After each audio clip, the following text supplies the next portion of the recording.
Cullen goes live in 3 minutes.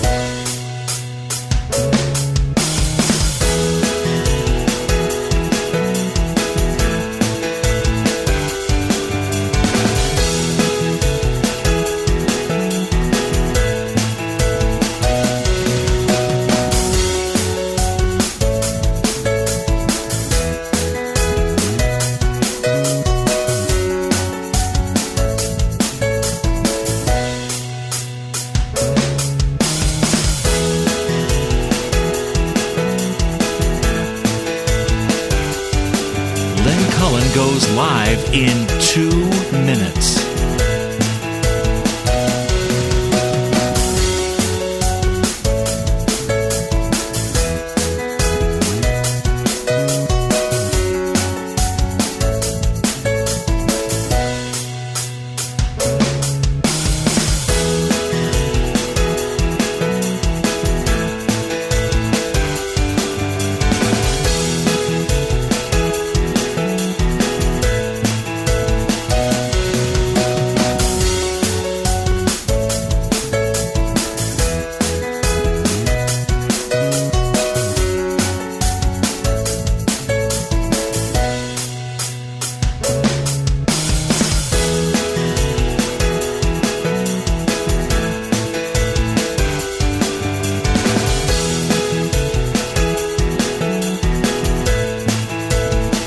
Lynn Cullen live in 1 minute.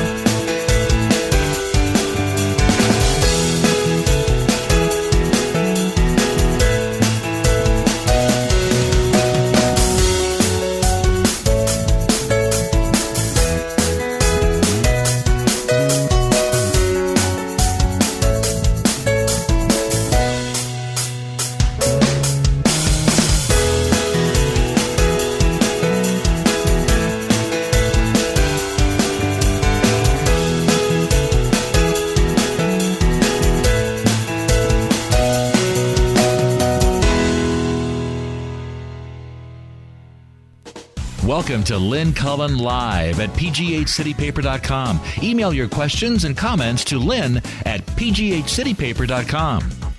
Hello, and welcome to Christmas week. We love it because it's a short week. We'll be here today, Tuesday and Wednesday, and then we're saying Merry Christmas, Happy New Year, and see you in 2016. That's what we're doing. So, it's great. It's warming up in time for Christmas. We should be able to wear shorts as we go through to grandmother's house we go. You can wear your bikini and drive in the convertible. Isn't that nice? Somebody was saying the other day, what were they saying? Sometimes a kid will say, "You mean you had snow at Christmas?" They'll hear these songs about I'm dreaming of a white Christmas, and it'll really be a dream. All right, so lots of little stuff to start with, and then we'll see if something takes off. Breaking news, Senator Lindsey Graham has said, all right, I guess I'm out. And he has left the field. What does that bring us down to? 13? Not sure. I did not watch Saturday's Democratic debate. Why should I? If you hold a debate on Saturday night, you can't expect anybody to watch. And maybe that was the deal. But why would I want to watch a bunch of serious contenders for the presidency of the United States have a serious debate when I've now been shown by the Republicans, that it can be a howlingly fascinating event if you don't have serious adults on the stage. And they've actually ruined things for me. It's harder for me now to be a grown-up citizen and bother listening. So it wasn't until this morning that I saw the Twitter stuff about the debacle at the Miss Universe pageant last night. Oh my God. Oh my God. I can't even begin to imagine. I can't even begin. The neat thing is how incredibly composed all those beautiful women were. I mean, not a one of them lost it in any way, especially poor Miss Columbia, who thought she was Miss Universe for 3 minutes. I mean, how? Oh, my God. Something tells me Steve Harvey's not going to be asked back next year. I don't know how the hell you do something like that. If you haven't seen it, you got to look. If you can take it. I mean, it's really one of those things that you just want to crawl under, I don't know, under anything. I've never been a fan of Steve Harvey's, but I feel sorry for him. I do. Oh, geez. Oh, my God. I can't imagine. It's not just that it's live television, but it's live television that is internationally broadcast. So, I mean, he screwed up royally in front of millions of people. I mean, I screw up all the time, but I can assure you it ain't in front of millions. And it feels awful to screw up in front of just 2 people. Oh, God. I don't even know how he could have done it. Because they showed the thing he was reading off of, and there was no question. It was written down. And it had Miss Universe right there. Wow.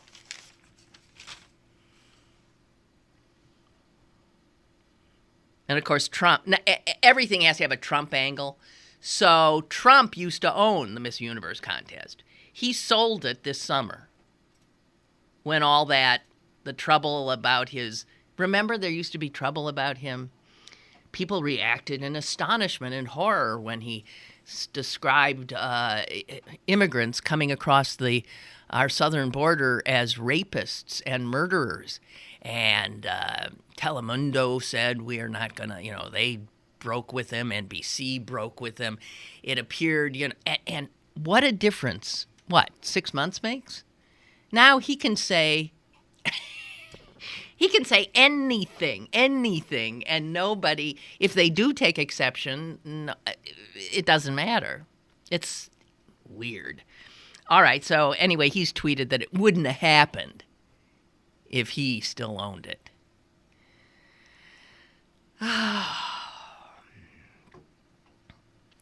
So, I'm one of the people who has flocked to theaters, and I saw the Star Wars movie.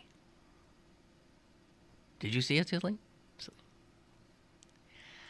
I have not been, I never saw these prequels, never saw any of them. And I understand I didn't miss anything. I did see the first 3, what I consider the first 3. And I have to tell you, it's a good movie. And the neat thing about it is it really does go right back to the kind of... It felt a lot like the first 2, the first 2 that Lucas did. And I just found it really good. And I'm not a usual, it's not my genre usually, but really got a kick out of it. And you know what? The new sort of the star of it is a woman, which follows on the Mad Max Fury Road. We're seeing women in these action thriller type things as powerful, strong, indomitable. And it's a far cry from Princess Leia in a bikini, you know? So the character that, I don't want to be a spoiler, but the character that plays the woman reminds me of Celine. She does. She does. I guess I consider you fierce. She reminds me of you because she's a real tough cookie who doesn't want, and every time something bad is going to happen, you know, the guy grabs her hand and starts, and she said, "Get right." I mean, she doesn't want her hand grabbed. I thought, so that'd be Celine. Stop grabbing my hand. So, yeah, she even physically is sort of resembles you. So definitely, you got to go because you're the star of Star Wars. There you go. If only. And hey, I got an interest. Speaking also about entertainment media, I got an email. Do you think I have it here? Yes. Over the weekend, from a gentleman who heard the show a little bit later. And I guess this was, I don't know, Thursday's show or something. But it was the show in which I reminded you about what I had told you about class action suits, you know, essentially being over. It's just done. You can't bring them anymore. And that's thanks in large part to the Supreme Court making it all but impossible because of contractual language that has been put in every purchase you make, every contract you make. I mean, you don't even realize it, that when you're buying something, somewhere there is it just says, you agree. Yeah, you agree that if, you know, this item, you know, kills you or your family and or you're not happy with it, it malfunctions or blah, blah, blah, or the service we provided is crap. All of these possibilities has to do with services and products and you name it, things that class action suits would be brought against. And then it just, a little insert in that little tiny fine line, and it just says, you waive your right, you cannot join in any class action suit. You agree that you will agree to arbitration, blah, blah, blah. So what it does is it takes the power of a bunch of consumers acting together away, and leaves every one of us by ourselves taking on the banks. You, just by yourself now, have to take on the banks or the automakers or whatever. And this is past Supreme Court muster and just did again last week. And I was pointing that out, and very few people seem to even be aware. I mean, it's a huge loss, a huge gain for the capitalists who might be, picking our pockets and or selling us shoddy merchandise, and now we aren't going to be able to get at them.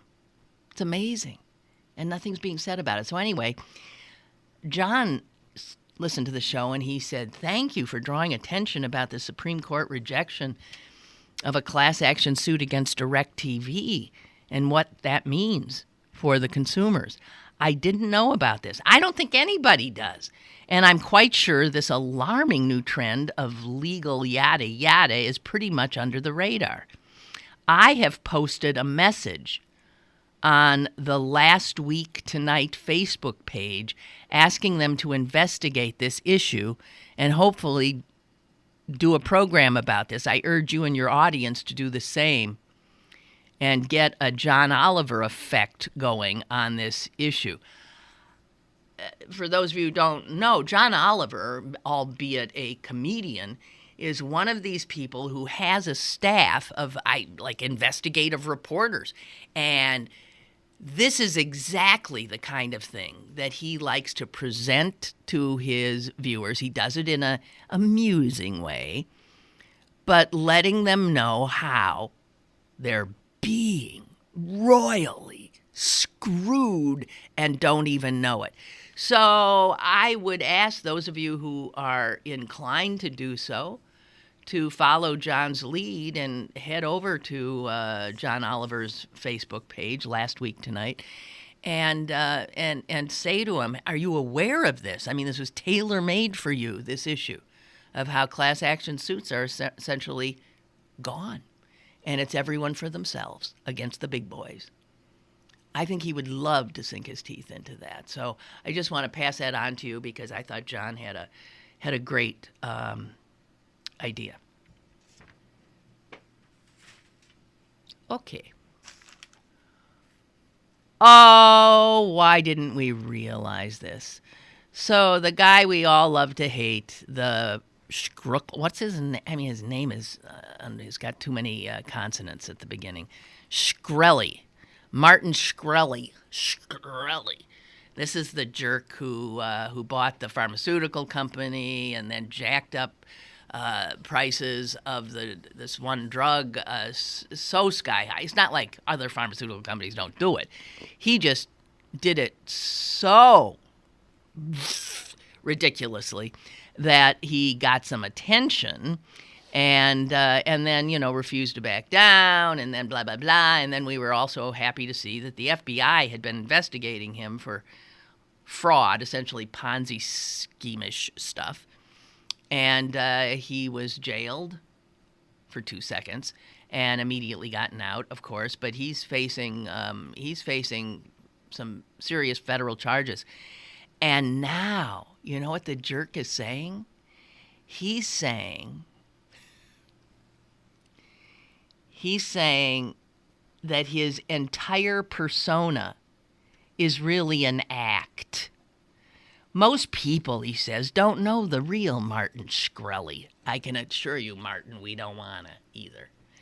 Don't know the real Martin Shkreli. He said, I think it would make sense to show them. And he said, my more extreme public actions were really sort of like, how you temporarily adopt an accent. I was just sort of doing a social experiment. Liars are really amazing what they can come up with. I mean, what an audacious lie. I mean, here's like one of his tweets. 50 to 100 date solicitations a day for me, the world's most eligible bachelor. Sorry, but you have to be a shareholder to meet me. That's a tweet. So now he's saying he was just doing a social experiment to see, how far, I guess, a total unbelievable, to use a Pittsburgh phrase, jag-off could go, and not, I don't know. Here's some other of his tweets.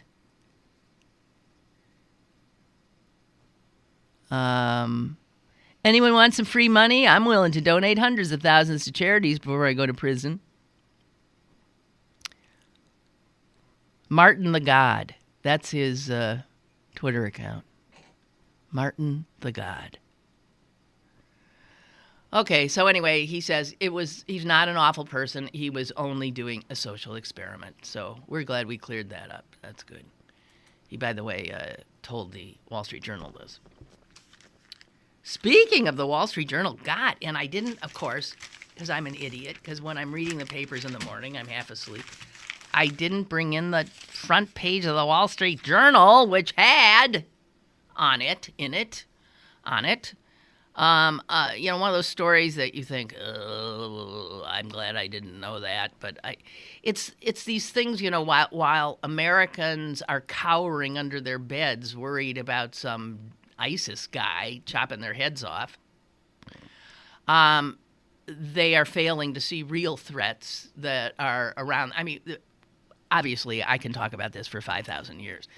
So if you were to rank threats in order, I assure you, ISIS, in terms of your own personal safety, is not even in the top 10, guys. Not. But, you know, Americans somehow don't have any problem accepting people getting murdered left and right in their schools and in their, you know, it has nothing to do with terror. They don't see the carnage, domestic carnage, as terrorism. They just don't. They don't see it. It's only terrorism if a brown-skinned person does it. Or a person who doesn't believe in Jesus. You got to be a Muslim, I guess, to be a terrorist in the way a lot of Americans are, I hate to use the word thinking these days.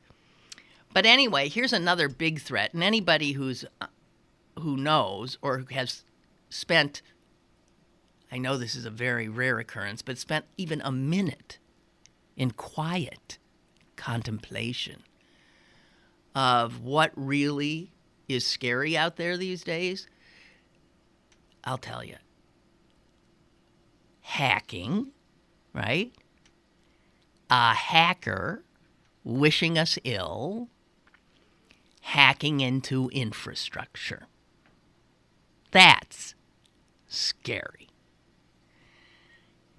One person sitting a gazillion miles away, but adept on the computer, could hack in, well, even just for fun, just could hack into whatever computer system is handling the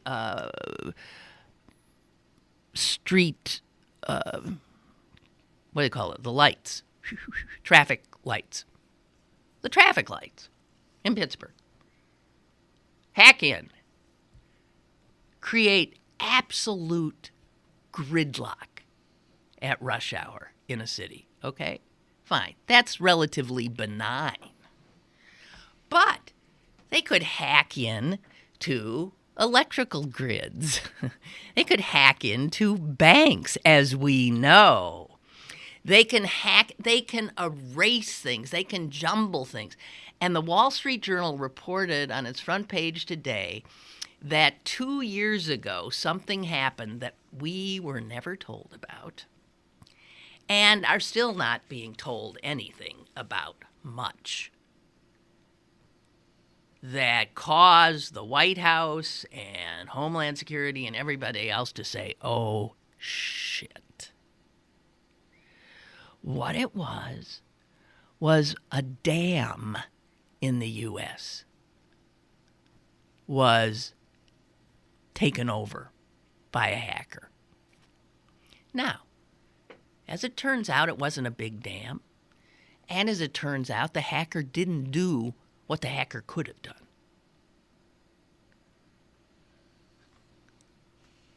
But what it showed is that our dams, our railroads, our nuclear plants, our, you name it, they are not secure. Worry about that, please. That is a realistic worry.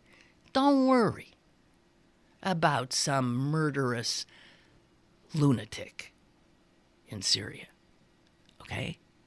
Let other people worry about that. I'm not saying it's not any threat. Let the powers that be handle that. But concentrate how everything is now on the internet. And you read stories all the time about this got hacked, that got hacked, your credit card, sorry, this retailer says this, your name has been, the hospitals are getting hacked. You could, I assure you, cause havoc. This is how war will be. It's going to be like that.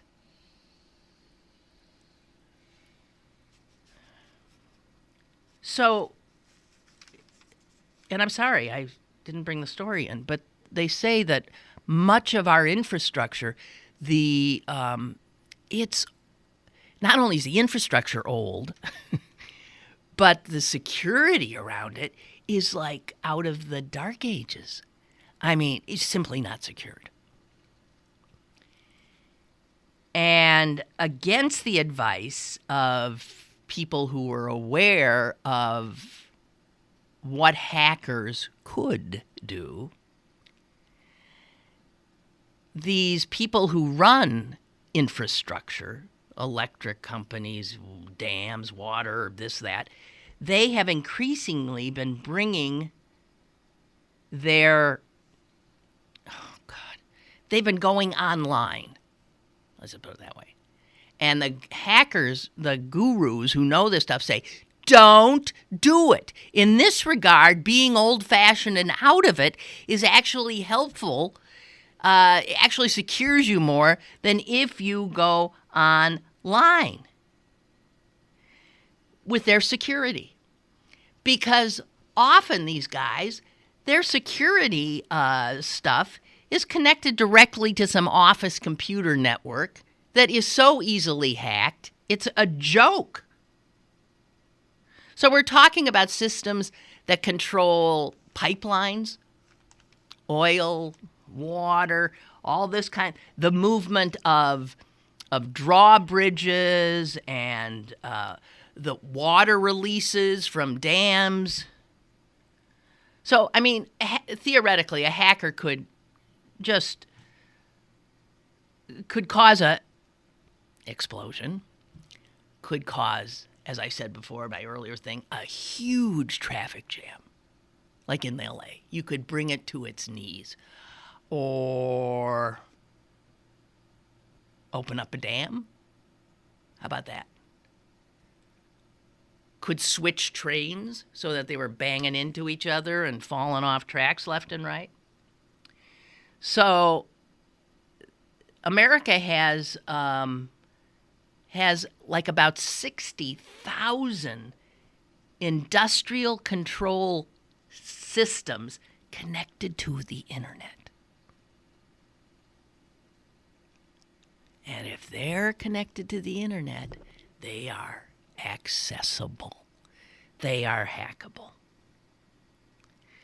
So this incident at this New York dam 2 years ago was a big wake-up call. Guess who hacked us, by the way, in that one?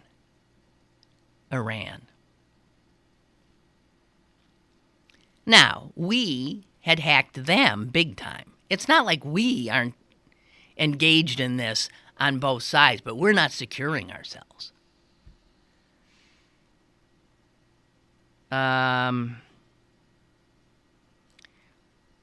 reason it caused such a stir in the U.S. was that we apparently were unaware that Iran had this kind of digital warfare capability. Why wouldn't he? Why wouldn't they? So, no, that happened in 2013. And we don't know anything about it, and nobody's talking even now. The Wall Street Journal asks for people to talk. No one will talk. And as it turns out, this dam was a little dam in upstate New York. It wasn't a big deal, but it could have been. We have a call. Hi. Hello. Hello. Clarence. Hi, Clarence. As you're talking about this, I was thinking, you said something about the best way to avoid all this is to be old-fashioned. Mm-hmm. And, just get a guy. Get a guy and a dog, to walk around the perimeter. No, I'm talking about, if you need water release, there's a guy that sits there and pushes a button. If you need the train track switch, there's a guy who stands there and switches the train tracks. All this computerized stuff, where it's connected to the internet, so you don't have to have a guy to pay, is making things dangerous. Yeah. You need a water line open, you call a guy, and he goes and opens the water line. Yeah. It's true. This progress is going to kill us. It's just going to do us in. Yeah, that's what the Terminator is basically about. They have this supercomputer operating system. You know how your son says, the robot overlord. Yeah. It's a super automated system that runs everything, so we humans don't have to worry about it, and it becomes sentient. It's basically a hacker. Yeah. It's a sentient robot. But yeah, as you're saying, that's all I was thinking about. Yeah, what's causing this really is cheapness. So in order to fix this thing, you'll probably have to raise taxes, so you can hire some guys to do this stuff. But I don't think they'll do that. I don't think they'll go retro. No. No. No. And there's every update they make to all these things, there's always a hacker who could beat it. You know that phrase, the fog of war? Well, the fog of war's got nothing on the fog of cyber war. I mean, where nobody knows even who the combatants are, and or what they're targeting or anything till it happens. Yeah, I basically thought that, the one thing that scares me about the internet is the fact that people can access my computer camera. I keep a Post-it note over top of that thing. You have that little eyeball on my computer. Really? Yeah. Why you don't want them looking in your house? Yeah, while I'm just sitting there typing, or who knows? I might be picking my nose or something. I don't know what's going on in my house. No, you don't need to know either. So yeah, people can access your camera. I'm sure you read about that. They can access your TV. They can access everything. But the one thing that scares me the most, that I'm really paranoid about, is that camera. Everything else, my info. Oh, they're into your account. Yeah, maybe they can pay off my debts then, because you just don't want them looking at you. I don't want them looking at you. Oh, jeez. I think you're being irrational in that regard. That's not as great a threat as you said. They're already in your house in all kinds of ways. Yeah, they're everywhere. Yeah.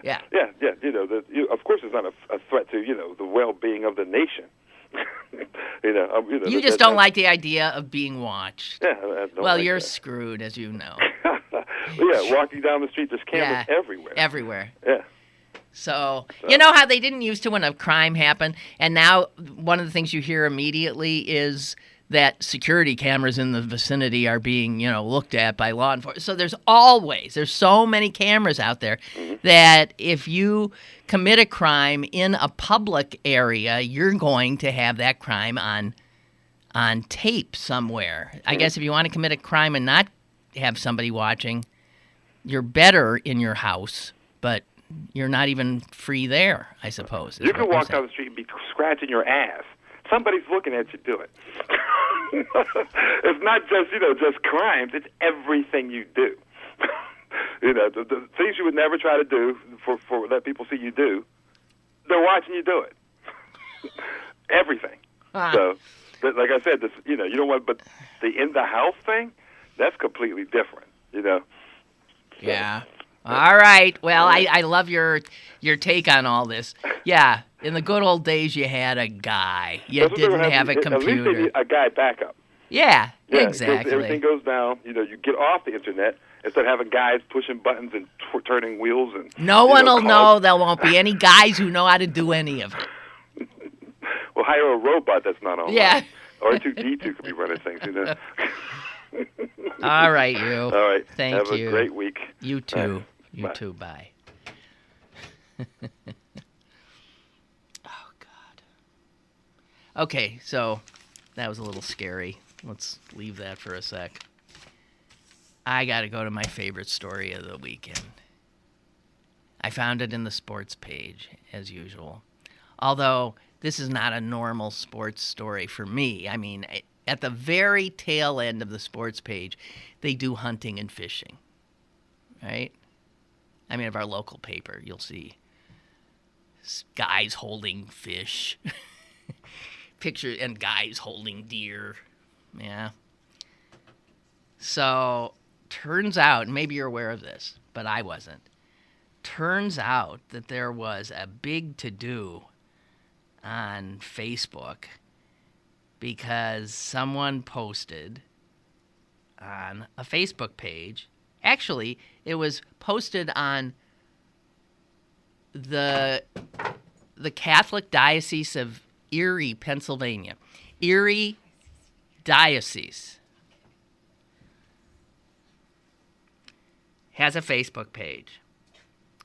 And believe it or not, something that the Erie Diocese put on Facebook created a huge stir that made its way onto the sports section. What could it be? Well, you gotta bring in the nun. She's Sister, I hate this when the sisters have male names. Sister John Paul, named after the Pope. Yeah, you can do that. Celine's saying, what? Oh, yeah. I bumped into nuns that have, male names. Sister John Paul Bauer. She's 60 years old. And she was shown in the post that caused the furor. And what it was is she was in her habit. She wears a habit. She was in her habit in the back of a pickup truck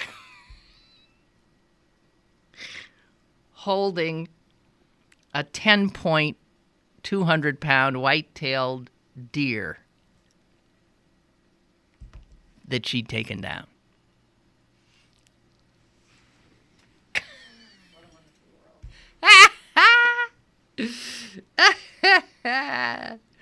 200-pound, 10-point white-tailed deer she bagged.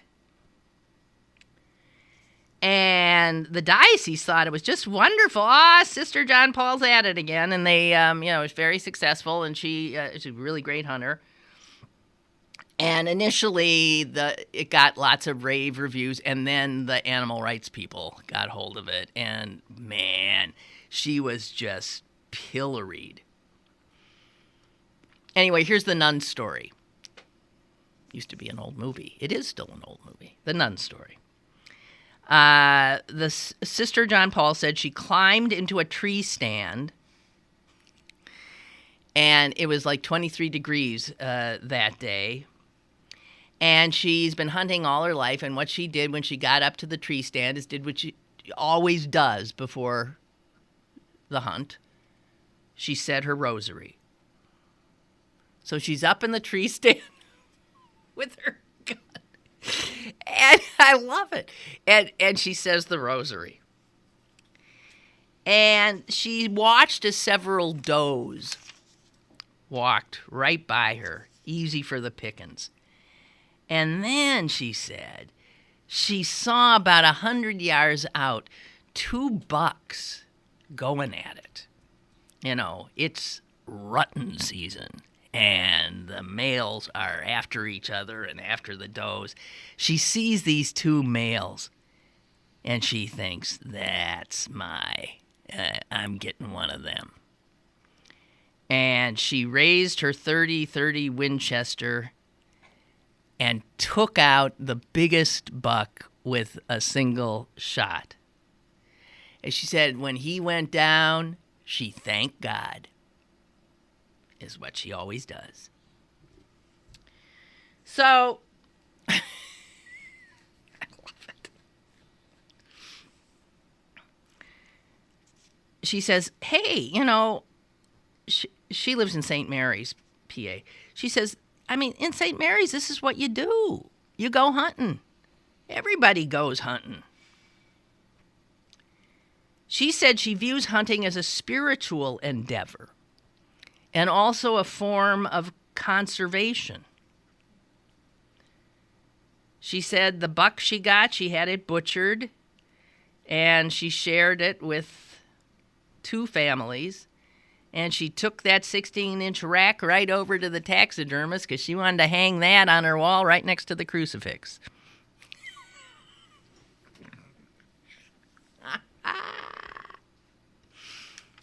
You gotta love it, don't you? Isn't that a great story? Great story. And on that same page, just showing the ubiquity of this hunting culture, which some of us urbanites don't get. But there's a picture of a little boy lying atop a dead buck that he killed. And the caption says, This is the fourth whitetail taken by Sean Morgan, age 9, a third grader at Northside Catholic School. He's already killed 4 deer. He's 9 years old. He looks very proud of himself. And anyway, so he was on the same page with Sister John Paul.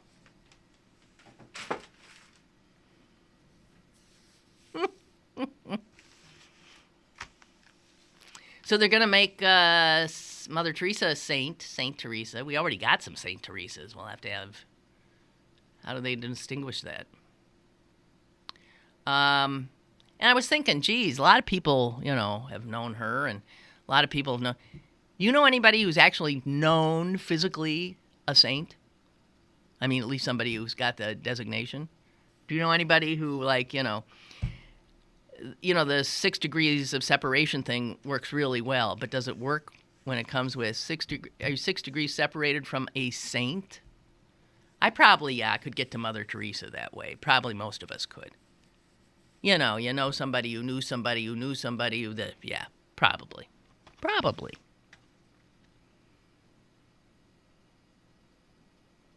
Margie says, thank God Sister John Bauer wasn't named after St. Francis. He loved the little animals. He didn't kill them.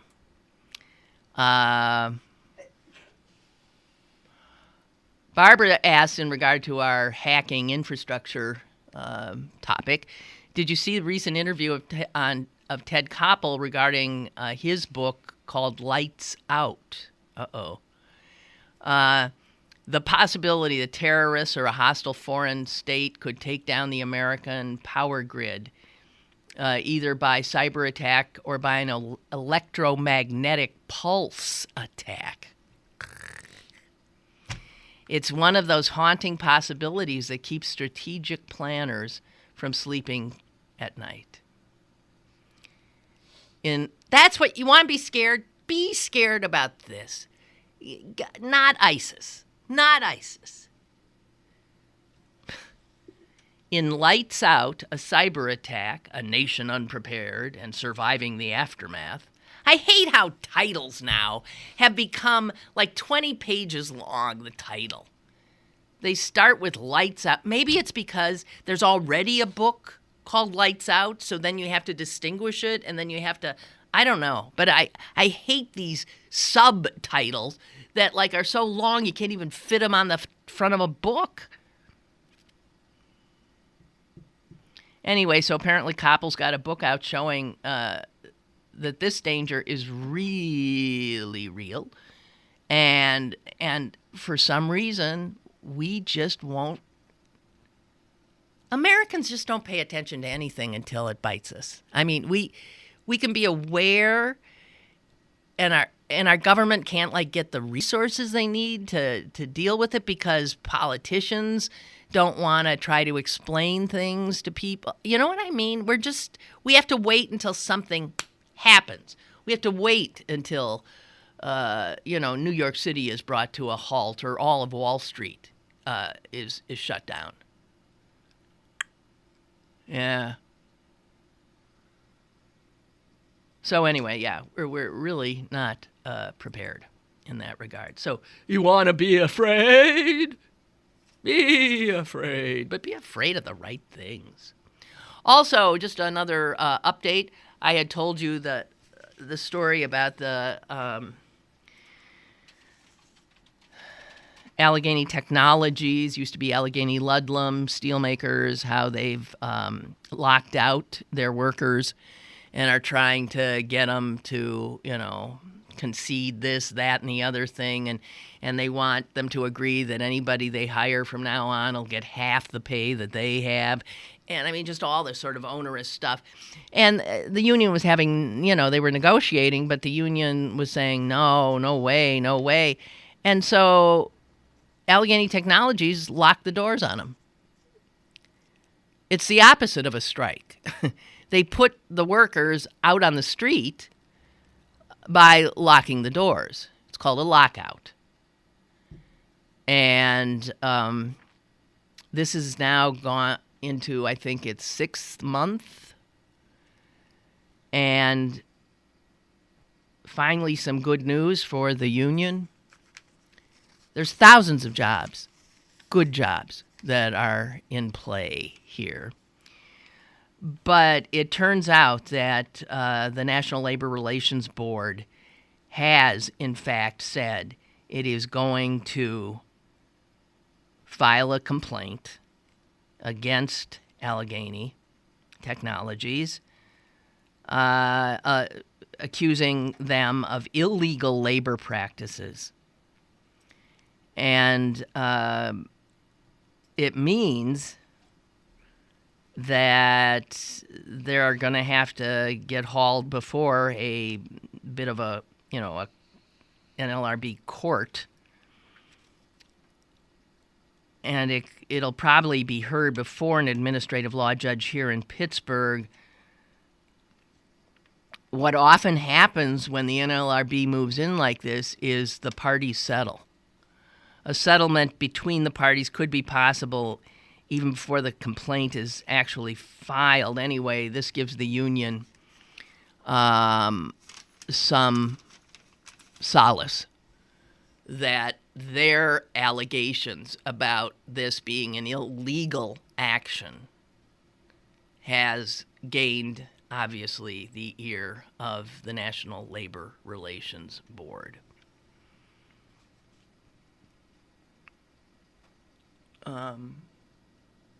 Okay. So there's all these year-end lists. Anybody who's listened to me for any time knows I hate year-end lists. I hate lists of all kinds. I'm not a ranker. I've said I think that it's a masculine thing to do lists because men are into hierarchy and rank. And I think a woman's temperament is different. So anytime somebody says to me, what was your favorite this? Or what are your 3 best? I never have answers because I just don't look at the world that way. But one thing helpful with year-end lists is that it does remind you of what we've experienced in the prior 12 months. And our sense year after year of late has been, oh God, thank God that year's gone. I mean, it's like one horror after another. Oh God, what's in store for us in 2016? But as it turns out, you forget about the positives. And I guess that must be human nature too. But some pretty amazing things happened in the last year, and I'm just talking in terms of like social justice issues. And the biggie, I think, is the Supreme Court's gay marriage decision. And, I mean, that was huge. Also, remember when you started seeing McDonald's workers out on the streets saying we want 15, an hour, and everybody said this is ludicrous, this is ridiculous. The success, I mean, that campaign did get traction. And so you're seeing cities just saying, okay, well, we're raising it. And certain companies now, if not 15, they're raising that. And that was all a result, really, of social action, of taking to the streets. You've seen an increase in that as well on college campuses. Also, the rise of the Black Lives Matter movement, which has had a great deal of success, even though it is still misunderstood by some people who hear Black Lives Matter and think that then means that white lives don't, which strikes me as so bizarre. Why, if somebody said Black Lives Matter, would you then think, well, what about white lives? They just don't get it. They don't get that white lives have, have mattered, still matter, but that black lives historically have not. Have not. So you've seen some traction in grassroots social movements, which I think is good, obviously. And you're seeing populations getting together. That's the way individuals get power, coming together and, seemingly, even at Missouri, the university there, a bunch of kids essentially, well, not really, not till the football team got involved, but they're kids too. They took down the president. People understanding their power, I think, and I like that. The fact that the Black Lives Matter thing and all the horror of all these police videos we've seen has also meant that we're now, I think, a lot more serious about, as a country, about tackling this problem and, in fact, seeing the problem. There's been progress there, truly, progress.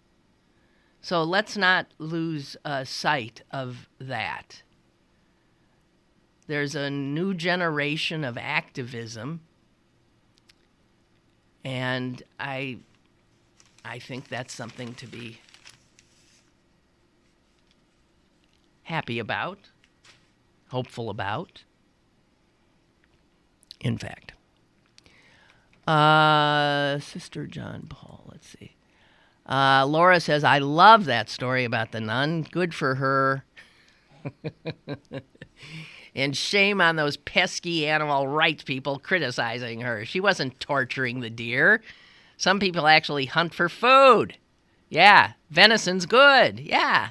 I know I would be safer around the sister with her firearms than people in the city who are shooting human beings. Yes. Well said, Laura.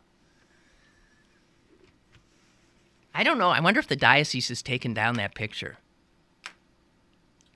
I hope not. The Erie, check it if you can see it. The Erie diocese. I mean, because I haven't seen the picture. The paper had the story, but they didn't put the picture in, which is unfortunate. Okay, I'm looking at the time. So the only other thing I have here that I feel like I want to talk about.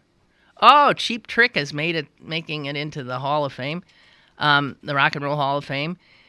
Did I ever tell you that's the other than Iggy Pop? That's the only other rock group that I interviewed on my erstwhile show in Madison, Wisconsin. I had a television talk show there. That's where Iggy Pop was a guest and Cheap Trick was a guest. Neither went well. And they're both in the Hall of Fame, I'm glad to say. But they took it down. Oh, that's too bad. They took it down. Diocese of Erie? Yeah. It was their Facebook page post that created the stir. So it'd be long before that, yeah. So anyway, the reason things didn't go well with Cheap Trick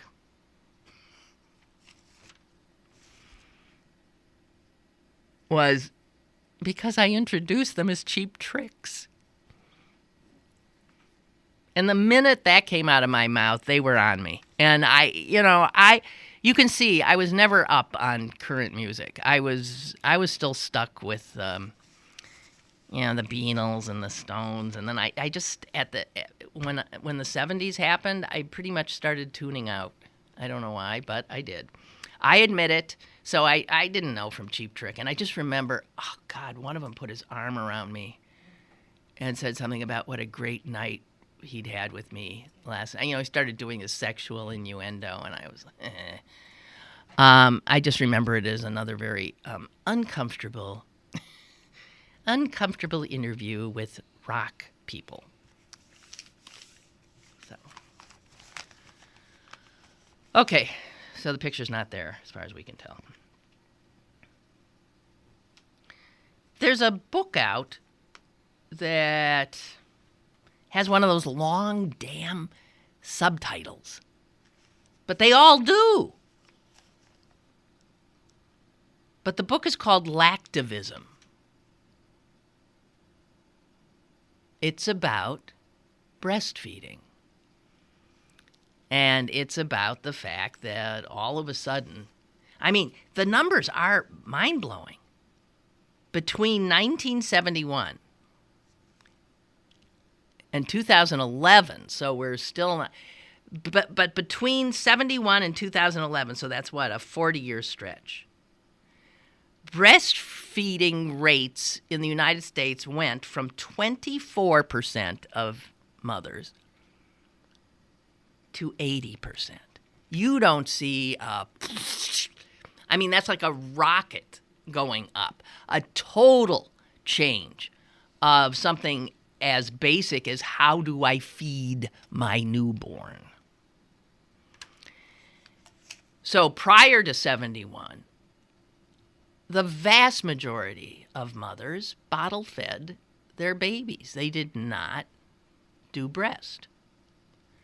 And then, we've lived through it, so all of a sudden, it was like, you gotta breastfeed. And so this book is about that activism. What the hell happened that created this huge change?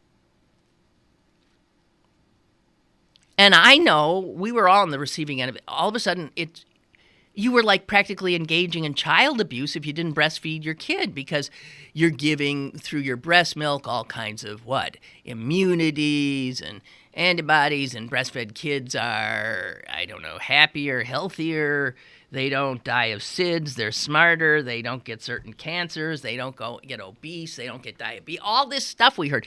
Well, so you'd be just unbelievably irresponsible mother, now that this is known, not to breastfeed.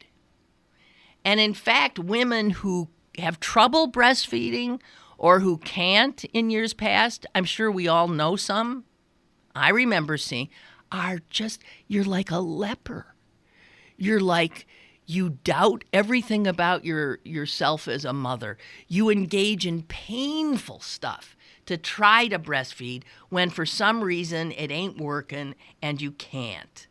And in fact, there's a term for a mother now who can't, and it's called lactation failure, which is saying to a mother, a new mother, you failed.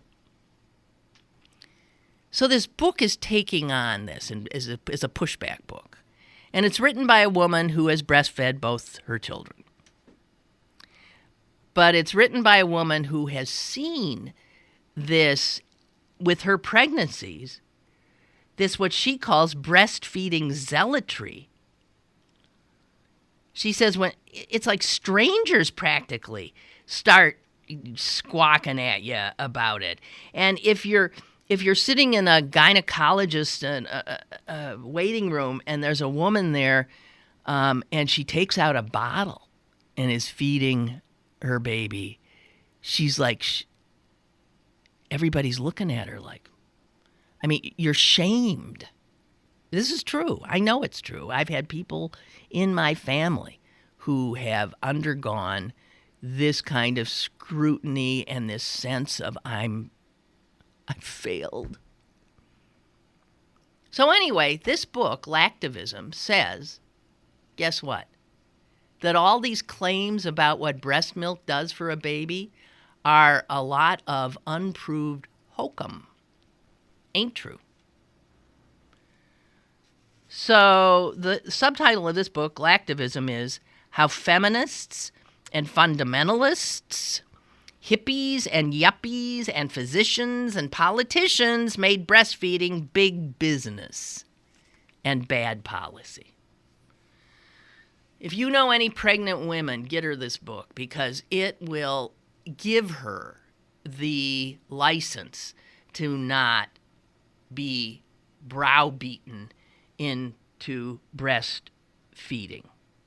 There's a lot of sanctimommies out there, sanctimonious mothers who are always looking down on everybody. And I got a feeling, those mothers I like to hate, that this is part of them too. Everything becomes some friggin' competition.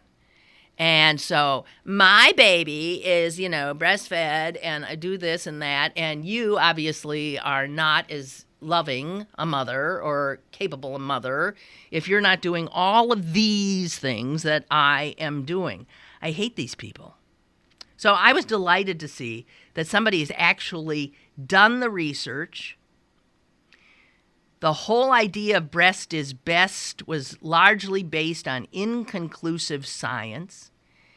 And there was a lot of, it's an industry now. Yeah. The United States government actually punishes poor women who don't breastfeed. Did you know that? Yeah, we got policies in place that if a woman doesn't exclusively breastfeed, there are benefits that are withheld from a woman who's on, getting food stamps or getting help. The government decided that we want to make sure that women breastfeed. Some women can't. There are reasons. Sometimes the baby can't. There are lots of things that can happen. Sometimes it's extremely painful for the mother. Sometimes the baby can't do it. There are all kinds of things that go on, and women should not be made to feel. This is where everybody's got their fingers in women's choices. And on this, it's coming, this one, as she points out in the book, it comes not just from the left, but from the right. Everybody says breast is best. And she says there is not one piece of real evidence that that is true. Amazing. Lactivism. And she says if we were to make a list of the things that really matter to the well-being of our children, breastfeeding is not even in the top 10.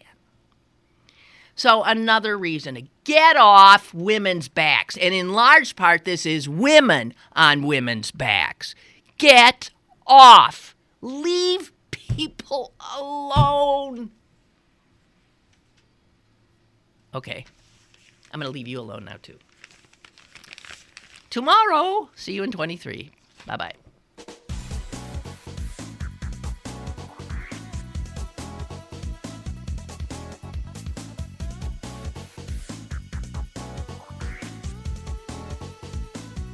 Lynn Cullen Live, Monday through Friday from 10 a.m. to 11 a.m. and archived at pghcitypaper.com. The opinions expressed on Lynn Cullen Live are those of the host and do not necessarily reflect the viewpoints of Pittsburgh City Paper, Steel City Media, and its advertisers.